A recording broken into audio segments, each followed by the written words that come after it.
Boa noite. É um prazer muito especial estar aqui neste seminário que discute temas que são cruciais a partir da obra do Estiva Mesaros. Eu intitulei aqui a minha breve apresentação como sendo as formas de ser do trabalho, da alienação e da emancipação contemporâneas.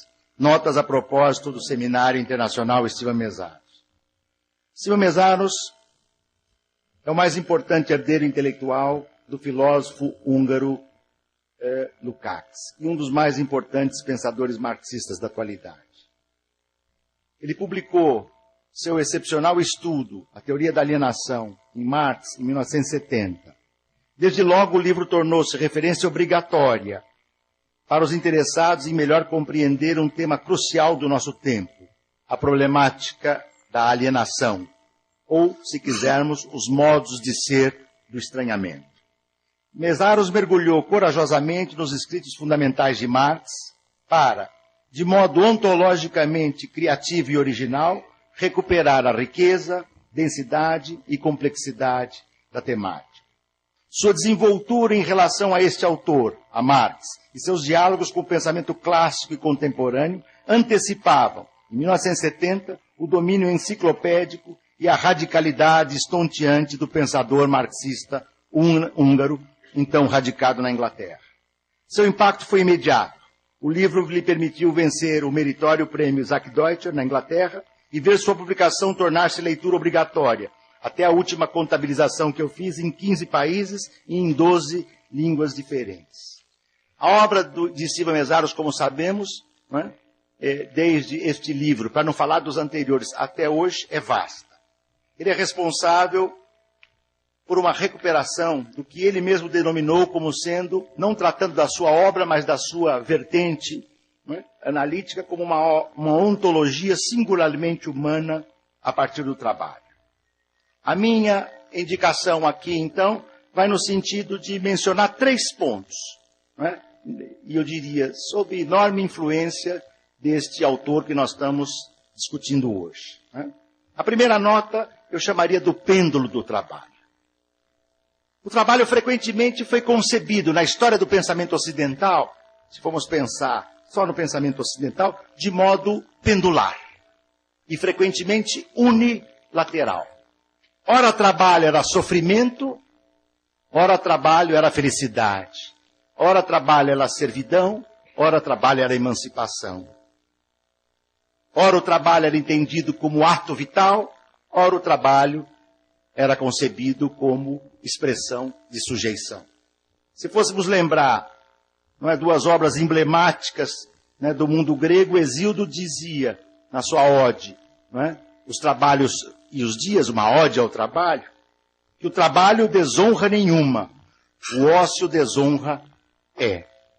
Ésquilo, em Prometeu Acorrentado, na linhagem da concepção prometeica de trabalho, dizia que quem vive do seu trabalho não deve ambicionar, isso é entre aspas, aliança nem do rico efeminado, nem do nobre orgulhoso. E, digamos assim, num outro polo, o trabalho era associado à sua origem latina de tripaliare, de tripalium, conhecido instrumento de tortura, que fazia com que o sofrimento fosse a primeira expressão direta ao se pensar no tema do trabalho. E esta, digamos assim, visão que eu chamei do pêndulo do trabalho, avança pela história. Santo Tomás de Aquino, por exemplo, exasperando a concepção cristã, via no trabalho o caminho terreno garantido para o mundo celestial. E mesmo a concepção calvinista e protestante de trabalho enfatizou não só o trabalho como caminho para a assunção, para o mundo celestial, mas também para a felicidade terrena. Weber, inclusive, preservou, de certo modo, essa visão unilateral do trabalho ao exacerbar e ao, digamos assim, reconhecer esta ética positiva decorrente do trabalho, típica de uma sociedade que via nascer o mundo da mercadoria. Foi, na verdade, Hegel, nessa indicação muito breve, foi, na verdade, Hegel, não é? Quem, na fenomenologia do espírito, talvez com mais acuidade, tenha percebido que na dialética, não é, entre o senhor e o escravo, o seu servo, um só se realiza por meio do outro. E nesta sua dialética do senhor e do escravo, ele vai mostrar que o senhor só se torna para si por meio da mediação, portanto, do seu servo. No plano literário, talvez Tolstói tenha sido quem, no seu O Senhor e o Servo, não é, melhor retratou isso. Um senhor latifundiário russo vai fazer uma viagem com seu trenó para uma região e, antevendo o risco de mudanças climáticas abruptas, ele chama o seu servo para acompanhá-lo. Essa viagem se transforma, uma viagem corriqueira que ele fazia, conhecendo cada árvore, cada passo da sua estrada. Essa viagem se transforma numa brutal tragédia, devido a uma nevasca violenta. E aos poucos, os campos todos se enchem, né, de neve, e as árvores, as casas, as igrejas que demarcavam o terreno desaparecem. Né? Nesse momento se inicia uma tragédia, né, e uma, digamos assim, uma luta visceral entre a vida e a morte, e nasce aí esta dialética, digamos assim, ou ela aflora no plano literário, entre o senhor e o seu escravo. Mas foi Marx quem deu o salto ontológico crucial. Né? Marx foi capaz, na esteira de Hegel, de avançar num nível de elaboração ainda superior. Marx percebia o trabalho, o ato humano laborativo, como imprescindível para que o homem, a mulher, o ser social, rompessem com a sua condição pré-humana. Por isso o trabalho, para o filósofo alemão, é uma, aspas, necessidade natural e eterna que a humanidade efetiva e realiza através do seu sistema de metabolismo social para a produção de coisas úteis. É vital essa atividade para a sua reprodução. Lembremos então aquela formulação seminal do Marx, presente no Capital. O que diferencia o pior arquiteto da melhor abelha é que o pior arquiteto, antes de começar a produção do edifício, realiza previamente uma elaboração ideal do que irá produzir. Nós nunca vimos uma colmeia ser desenhada previamente pelas abelhas. E a colmeia é a mesma há milhares de anos, porque é um ato instintivo.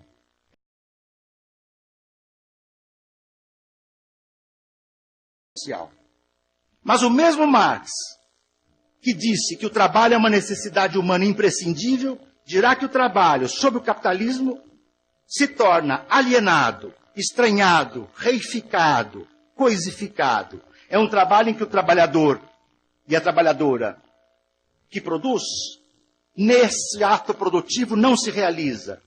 Ele não se reconhece no produto. Ele não se apropria do que faz. Aquilo que faz não é dele, não lhe pertence.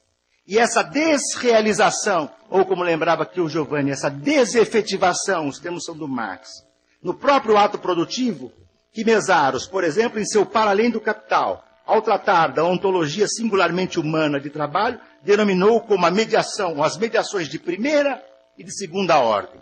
As mediações de primeira ordem são configuradas sem a mediação do dinheiro e do valor, sem a interposição, não é, de um sistema de metabolismo que, digamos assim, destrói a criação de coisas úteis. A segunda, as mediações de segunda ordem são típicas mediações de desefetivação, estranhamento e alienação, porque são conformadas pelo que, com Marx, e a partir de Marx, Mesaros denomina como sistema de metabolismo social do capital. Né? Mesaros retém essa dimensão ampla e decisiva e dialética do trabalho, contra esta tendência que nós vimos em abundância, por exemplo, ao longo do século XX, fim do trabalho, desconstrução do trabalho, perda de relevância do trabalho, equívoco que nós podíamos começar com Daniel Bell, não é? E terminar com Dominique Méda, não é? Daniel Bell, depois nós poderíamos lembrar, de modo muito singelo aqui, e até com uma certa homenagem, que nós teríamos que fazer, mas ao André Gorz de Adeus ao Proletariado, não é? Ao Klaus Hoff, o seu equívoco do trabalho ainda é uma categoria sociológica chave, ele dizia que não é?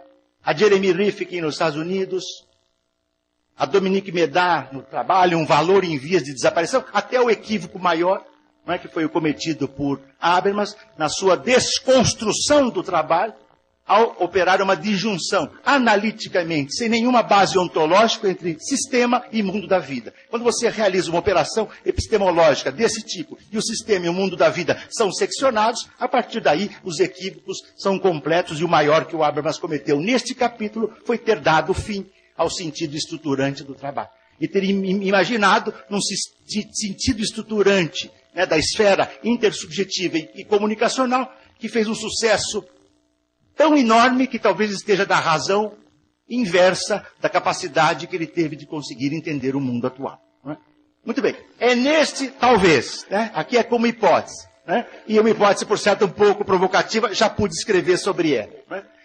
De certo modo, depois do Lukács e do Marx, não é? Coube a Mésaros, em toda a sua obra, não é? Desde o seu livro sobre a teoria da alienação em Marx, até os seus últimos textos, não é? A atualização que ele fez do poder da ideologia quando fala da classe trabalhadora hoje, não é?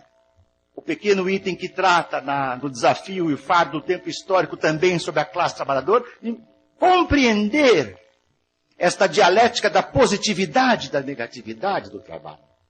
De tal modo que não é possível dizer fim do trabalho, não é? Como não é possível também dizer viva o trabalho.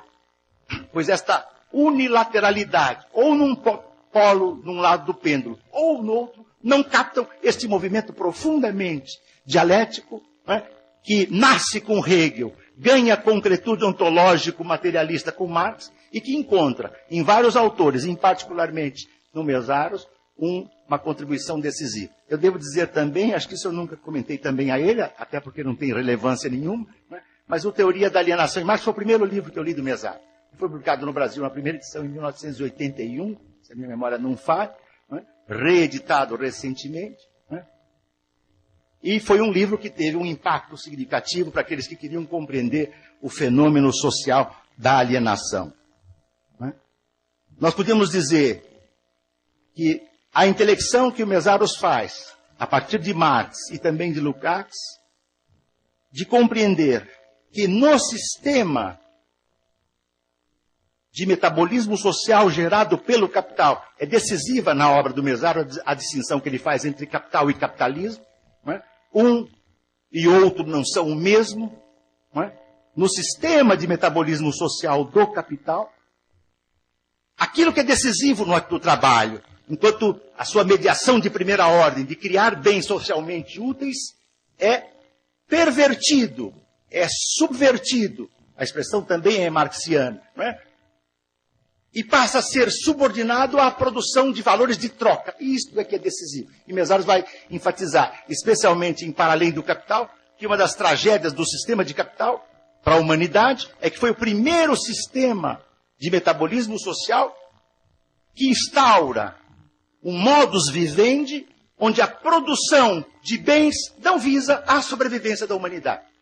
Nós todos sabemos que no sistema de metabolismo social do capital, a produção de bens visa fundamentalmente a reprodução e a valorização do valor, do capital, do dinheiro. Não é? E o caráter útil das mercadorias já estão estampadas no fato de que não estamos mais produzindo bens, mas estamos produzindo mercadorias, que tem um sentido interposto pelas mediações de segunda grandeza, ou o que o Marx chamou, né, da sua segunda natureza. Daí nasce, por suposto, o que o Marx, o Lukács e o Mésaros, especialmente nesse livro de 1970, daí nasce um complexo processo de alienação no trabalho e do processo de trabalho, da qual o Rui, o Jesus e o Giovanni já anteciparam. Eu não vou resumir aqui, não é?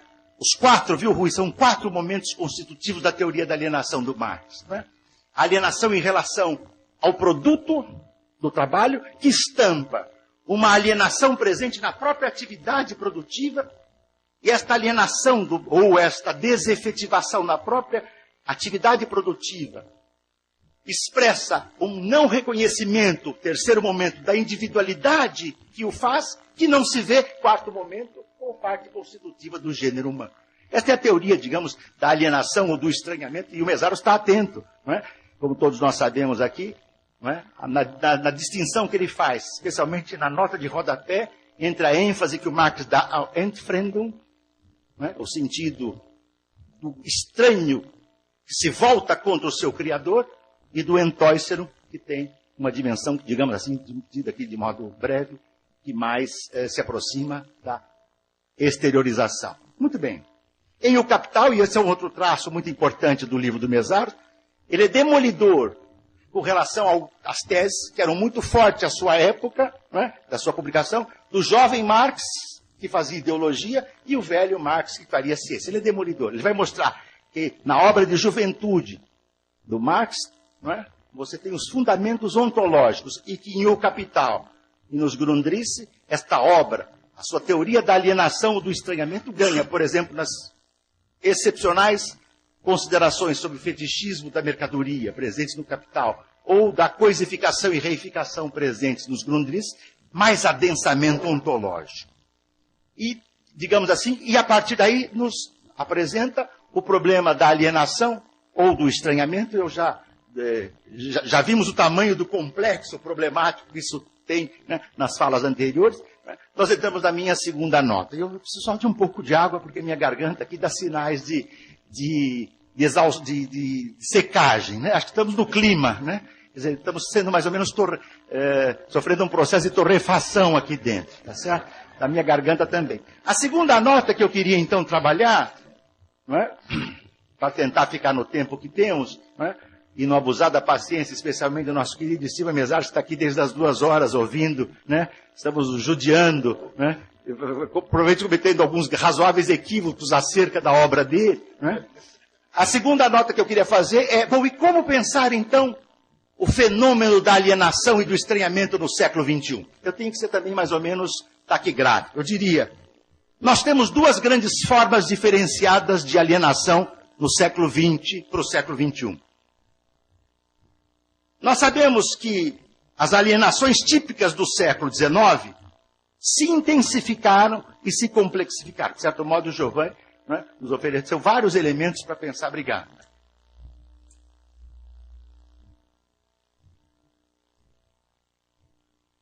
Giovanni nos ofereceu vários elementos para pensar, né, este fenômeno hoje. O século XX foi marcado, eu diria, por um duplo processo, aqui enquanto linha geral, né? Tentando uma coisa um pouco mais de síntese. Um duplo processo de alienação ou de estranhamento.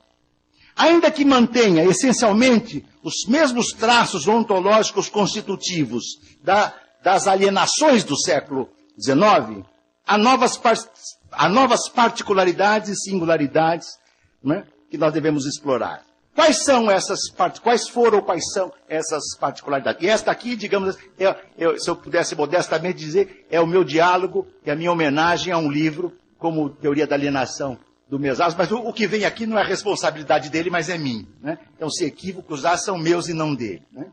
Eu iniciaria dizendo que, na era tayloriano-fordista, a forma pela qual o capitalismo se desenvolveu ao longo de todo o século XX, né, ela mantinha, no meu entender, um claro traço de continuidade, né, às indicações que o Marx fez em O Capital, fundamentalmente quando tratou da grande indústria. Eu diria, o século XX tem mais continuidades do que descontinuidades em relação à era da grande indústria que o Marx tratou.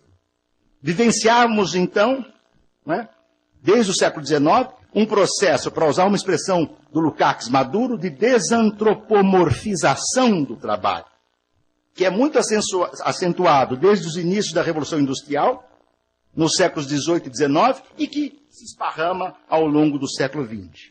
O que tipificaria a alienação do trabalho na sociedade capitalista do século XX, moldada pela indústria tayloriano-fordista?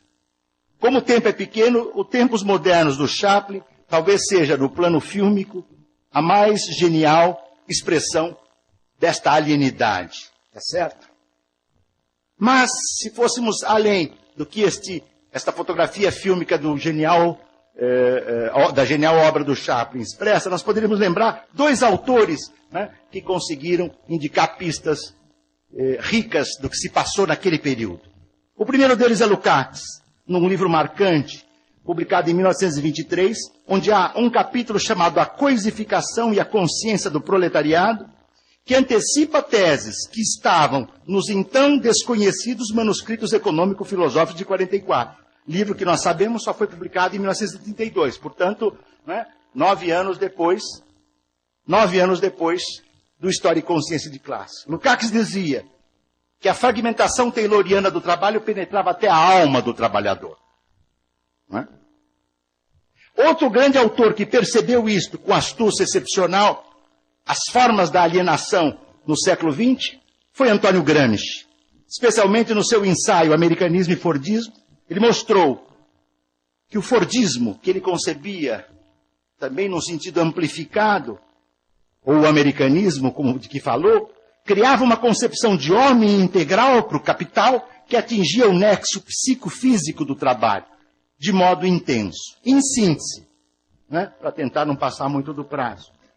Fundamentalmente, o trabalho tayloriano fordista, embora seja um trabalho relativamente, e esta é a contradição desse período, embora seja um trabalho relativamente regulamentado, relativamente formalizado, até porque ele fotografava lutas sociais e operárias desde o século XIX e desde o século XVIII, né, as lutas pela redução da jornada de trabalho, passando pela Comuna de Paris, ou pelas revoluções de 1848, né, pelas revoluções do século XX.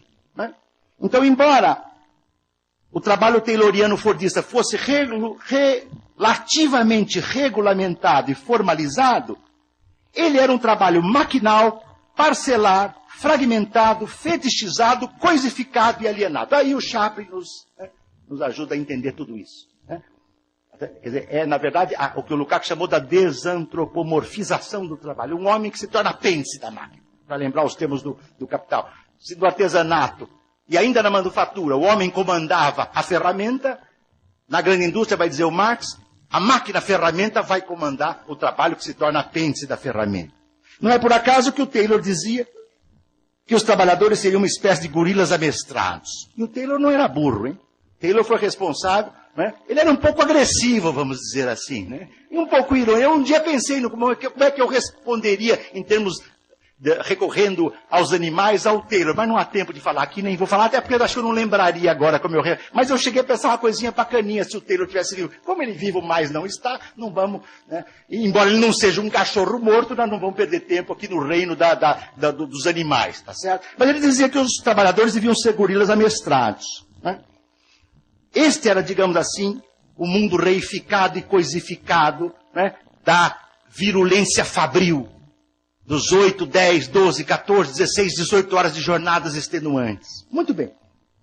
No final do século XX, a partir de 1970, com a monumental reestruturação produtiva do capital, já na época, já ingressando na fase que Steven Mezzaro chama e marca como sendo de crise estrutural do capital, que para ele, a primeira expressão emblemática disso foram os levantes de 68, né? Nós vamos ter um novo tipo de produção, mais ou menos taylorizado e mais ou menos fordizado, mas bastante marcado, né, pelo que o toyotismo e a era da acumulação flexível desenharam.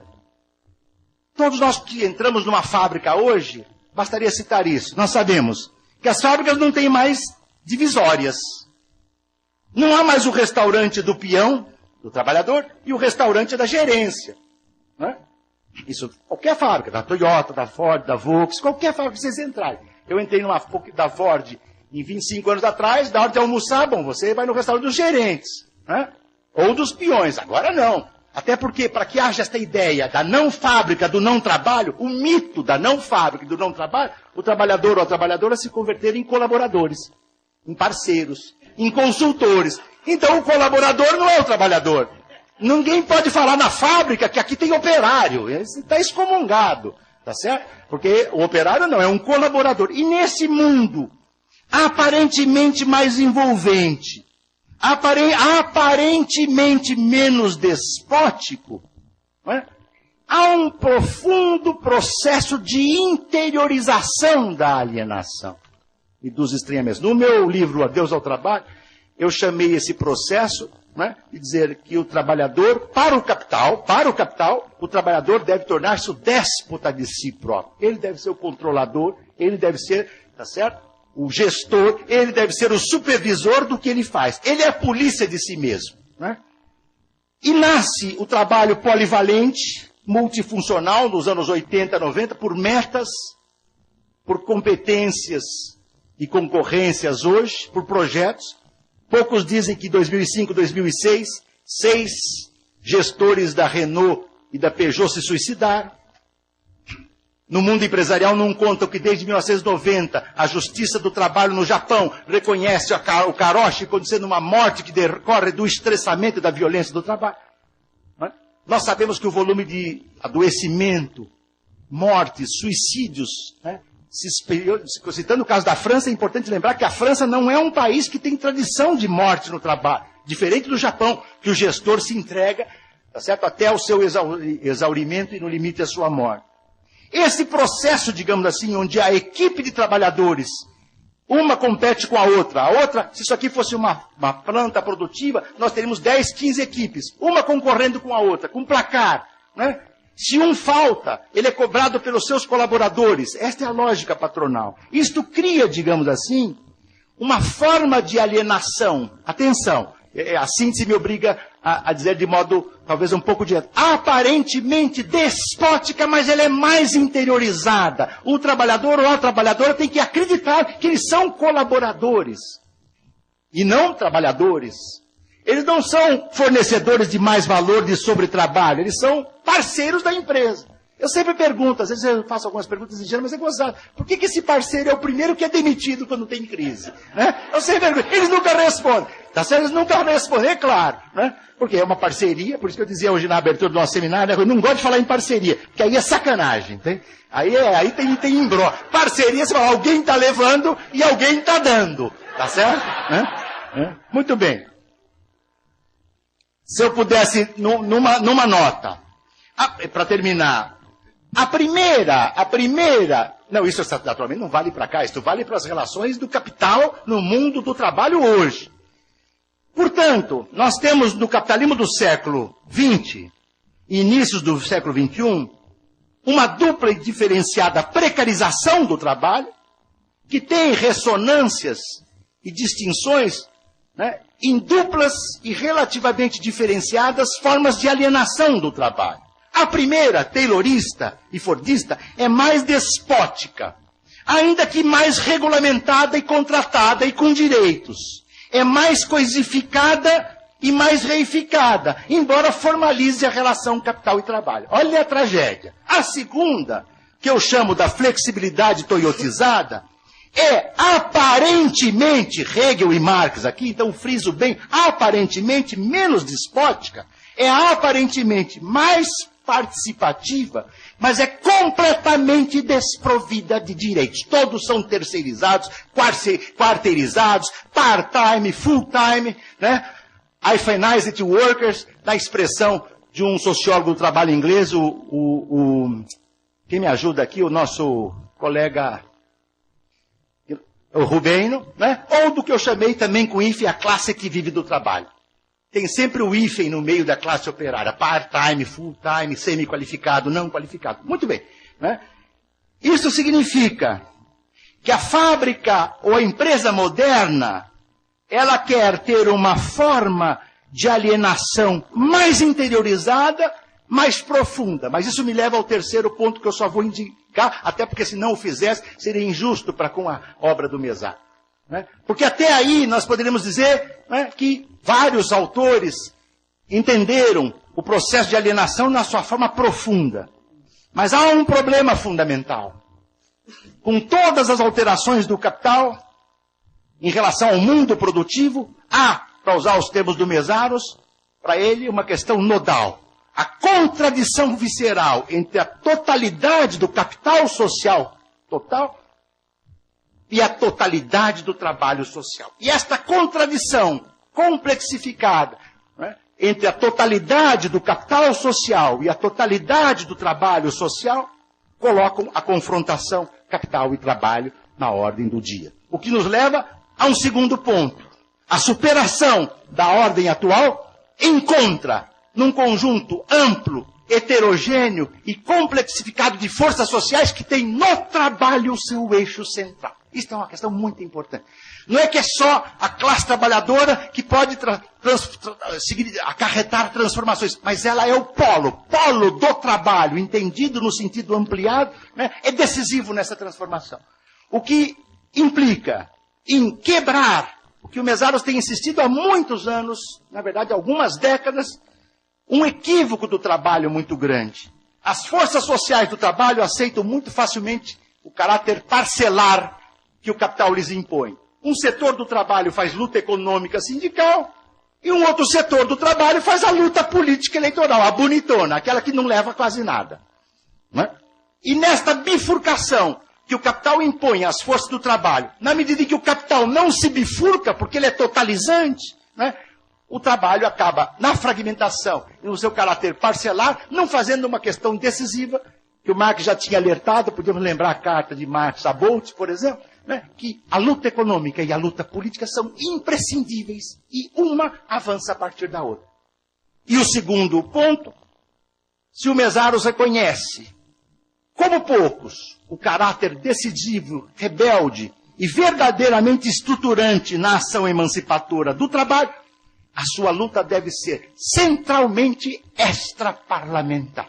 Se o capital aceita, se o trabalho, se as forças sociais do trabalho aceitam lutar no terreno do capital, o que ele chama da linha de menor resistência do capital, é como se dissesse o capital dizer, vem cá, né? Vem cá bem, que aqui a gente se entende, né? E as forças do trabalho vão, né? E as forças, é para quebrar um pouco, porque o cansaço aqui é grande, as forças do trabalho vão. O desafio que o Mesaros vem colocando, e seus dois últimos capítulos, especialmente o 18 do seu livro, Para Além do Capital, né? E os artigos que ele tem nos oferecido, né? Especialmente pela nossa margem esquerda, mostram que o desafio é quebrar o sistema do capital onde ele nasce. E ele não nasce no parlamento, ele nasce na materialidade mesma da sociedade. Por isso, ele é um profundo investigador, defensor e apoiador de todas as lutas sociais que ocorrem em todas as partes do mundo. Né? Porque aí estão as forças sociais do trabalho. Essa é, eu diria, eu penso, a contribuição decisiva desse nosso querido e especial amigo Estiva Mesaros. E o que eu quis fazer aqui é, tirante as provocações que são nossas, uma modesta homenagem a como a sua obra nos inspira e nos ajuda para lutar no século XXI pela emancipação humana. E o último ponto, breve. O contexto de crise, o Mesaros tem nos mostrado isso muito. Abre janelas muito grandes. Nós podemos fechar essas janelas, mas talvez fosse hora da gente começar a abrir, até mesmo arrombar um pouco essas janelas que estão se abrindo. Obrigado.